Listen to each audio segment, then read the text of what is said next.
നമസ്കാരം. മകൻ നക്ഷത്രത്തിൽ ജനിച്ചവർക്ക് ഈ മാർച്ച് മാസത്തിൽ കുടുംബാംഗങ്ങളെ ഒരുമിച്ച് താമസിപ്പിക്കാൻ തക്കവണ്ണം ഉള്ള ഒരു മാറ്റം, അഥവാ ഒരു പക്ഷത്തിൽ തൊഴിൽപരമായിട്ടുള്ള മാറ്റമാണെങ്കിലും ഔദ്യോഗികമായിട്ടുള്ള മാറ്റമാണെങ്കിലും പൊതുവെ കഴിഞ്ഞൊരു 5-6 മാസമായിട്ട് ശ്രമിക്കുന്നതിന് അനുകൂലമായിട്ടുള്ള സാഹചര്യങ്ങൾ വന്നു ചേരും. അങ്ങനെ വന്നു ചേരുന്ന അവസരം വേണ്ട വിധത്തിൽ വിനിയോഗിക്കാൻ തീരുമാനിക്കുന്നത് ഭാവിയിലേക്ക് ഗുണകരമായി തീരും എന്ന് മാത്രമല്ല, പഠിച്ച വിദ്യ പ്രാവർത്തികമാക്കുവാൻ സാധിക്കും. ഉദ്യോഗത്തിലെ തൃപ്തികരമായിട്ടുള്ള ഒരു സ്ഥാനക്കയറ്റത്തോടു കൂടിയതായിട്ടുള്ള മറ്റൊരു ജോലി കിട്ടുവാനുള്ള യോഗവും കാണുന്നുണ്ട്. സാമ്പത്തികമായിട്ടുള്ള ഈ അനിശ്ചിതാവസ്ഥകളെല്ലാം പരിഹരിക്കുന്നത് വഴി പുതിയ വ്യാപാരം, വ്യവസായം എന്നിവ മേഖലകൾ തുടങ്ങുന്നതിൻ്റെ കഴിഞ്ഞ ഒരു 5-6 മാസമായിട്ടുള്ള കർമ്മ പദ്ധതികൾക്ക് അനുകൂലമായ സാഹചര്യങ്ങൾ ഉണ്ടായിത്തീരുവാനും അതൊരു പ്രവർത്തന തലത്തിൽ എത്തിക്കുവാനുമുള്ള അവസരം ഉണ്ടായിത്തീരും. പുതിയ കാർഷിക സമ്പ്രദായത്തിൽ കൂട്ടായ്മയിൽ പങ്കുചേരുവാനുള്ള യോഗം കാണുന്നു. കടം കൊടുത്ത സംഖ്യ തിരിച്ചു ലഭിക്കുന്നത് വഴി ആശ്വാസമുണ്ടാകും. പൂർവികമായിട്ടുള്ള സ്വത്തിൽ ഗൃഹനിർമ്മാണ പ്രവർത്തനങ്ങൾ തുടങ്ങി വയ്ക്കുവാനോ ഏറെക്കുറെ പൂർത്തിയാക്കിയ ഗൃഹത്തിൽ ഗൃഹപ്രവേശന കർമ്മം നിർവഹിക്കുവാനോ തീരുമാനിക്കും. സന്ധി സംഭാഷണം, ചർച്ചകൾ, പരീക്ഷ, ഇന്റർവ്യൂ മുതലായവയിലൊക്കെ തന്നെ വേണ്ട വിധത്തിൽ അവതരിപ്പിക്കുവാൻ സാധിക്കും.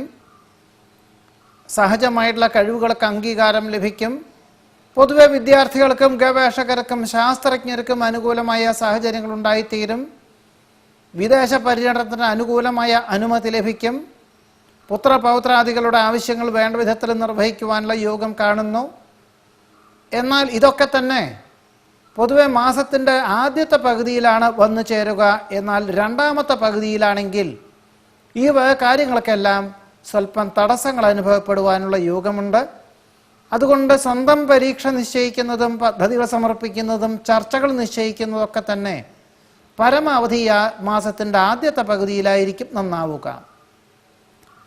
ഈ മാർച്ച് മാസത്തിൻ്റെ രണ്ടാമത്തെ പകുതിയിൽ പൊതുവെ പണം കടം കൊടുക്കുന്നതും ജാമ്യം നിൽക്കുന്നതും സ്വന്തം ഉത്തരവാദിത്വങ്ങൾ മറ്റൊരാളെ ഏൽപ്പിക്കുന്നത് നന്നല്ലാത്തതാണ്.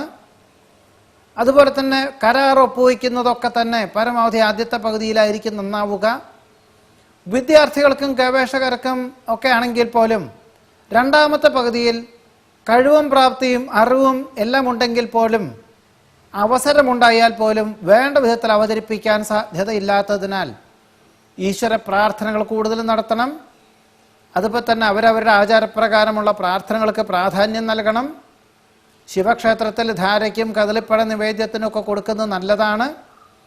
ഏതു വിധത്തിലും ഈശ്വര പ്രാർത്ഥനകൾക്ക് സമയം കൂടുതൽ കണ്ടെത്തുന്നതും ആത്മസംയമനം പാലിക്കുന്നതും ഈശ്വര പ്രാർത്ഥനകളോടുകൂടി ഏതൊരു കാര്യത്തെയും സമീപിക്കുന്നത് രണ്ടാമത്തെ പകുതിയിൽ ഗുണകരമായി തീരും.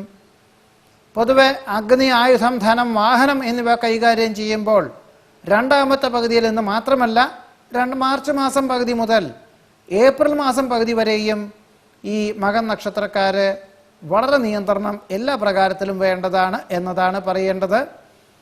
ഭൂരിപക്ഷ അഭിപ്രായം മാനിച്ച് പല കാര്യങ്ങളെയും അനുകൂലമാക്കി തീർക്കാൻ ശ്രമിക്കുന്നുണ്ടെങ്കിൽ പോലും പൊതുവെ രണ്ടാമത്തെ പകുതിയിൽ അത് ഗുണകരമായി തീരുകയില്ല.